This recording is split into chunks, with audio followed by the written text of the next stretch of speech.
হচ্ছে ফ্লোর ফেটে গেছে হিটের কারণে এবং এখনো হিট আছে, এই যে শুকিয়ে যায়। আসলে কতটুকু টিকবে এই ফ্লোরটা বোঝা যাচ্ছে না। 2.5 ফিট থেকে 3 ফিটের একটা সিঁড়ি আজকে সকালে ফেটেছে। এত পরিমাণ হিট ছিল, এখনো হিট আছে, এখনো পর্যাপ্ত হিটের কারণে এখানে এই যে চট দিয়ে রাখা হয়েছে, পানি দিচ্ছে, তারপরও এই যে শুকিয়ে গেছে। দেখেন হিটের কারণে ফ্লোর শুকিয়ে গেছে, ফ্লোর ফেটে গেছে অলরেডি। এই যে এই গ্লাসগুলো ফেটে বেরিয়ে গেছে, এই জায়গাটাও পর্যাপ্ত হিট আছে, এখনো হিট আছে। এই যে শুকিয়ে যাচ্ছে, পানি দিলেই শুকিয়ে যাচ্ছে, একটু পরেই শুকিয়ে যাবে। এটা 2000 সালের আগের একটা ভবন।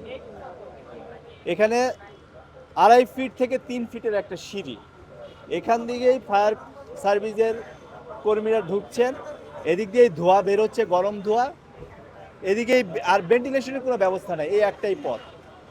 হ্যাঁ, এইখান দিয়ে কাজ করতে হলো, ব্যত্যয় ছিল, এখানে কোনো অগ্নি নির্বাপন ব্যবস্থা ছিল না, পর্যাপ্ত ন্যাচারাল ভেন্টিলেশন ছিল না, যার দরুন এই ইয়েটা হয়েছে।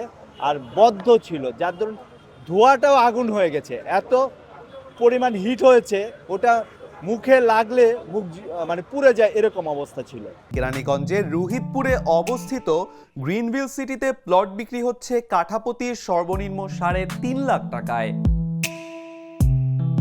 দর্শক, আপনারা দেখছেন ঢাকা শহরের প্রাণ কেন্দ্র হিসেবে পরিচিত ফার্ম গেটের যে মানসী ভবন, এবং সেই মানসী ভবনের অগ্নিকাণ্ডের ঘটনায় কিন্তু আমরা দেখছি যে বেজমেন্টের আগুনের তীব্রতা এতই বেশি যে সেই আগুনের তীব্রতায় কিন্তু ফার্স্ট ফ্লোর সেটি কিন্তু ফেটে গেছে। আপনারা সেই দৃশ্যটি দেখতে পাচ্ছেন, এবং আগুনের তীব্রতায় এখানে পানি ফেললেই সেটি শুকিয়ে যাচ্ছে সাথে সাথেই।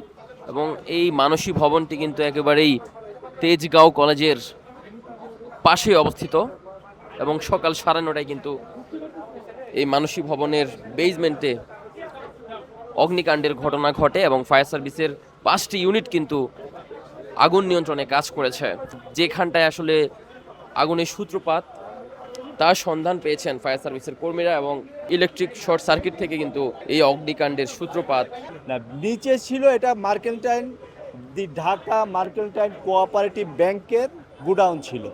এখানে তাদের কাগজ এবং বিভিন্ন প্রসপেক্টাস, বিভিন্ন স্কিমের যে প্রসপেক্টাস তৈরি করা হয়, এগুলোর স্টক ছিল। A4 সাইজের কাগজ ছিল এবং বিভিন্ন ডকুমেন্ট ছিল। আর এই আগুনে কোনো জানমালের ক্ষতি হয়নি, শুধু কাগজগুলোই পড়েছে। আর যেটা হয়েছে, ব্যবসায়ীদের লাইব্রেরির ফ্লোর ফেটে গেছে আগুনের হিটে, এত হিট। তা ওনারা পানি দিচ্ছেন উপর থেকে, দিয়ে কন্ট্রোল করার চেষ্টা করছেন। আসলে কতটুকু টিকবে এই ফ্লোরটা বোঝা যাচ্ছে না। দেশে দেশে সবার সাথে দ্য নিউজ।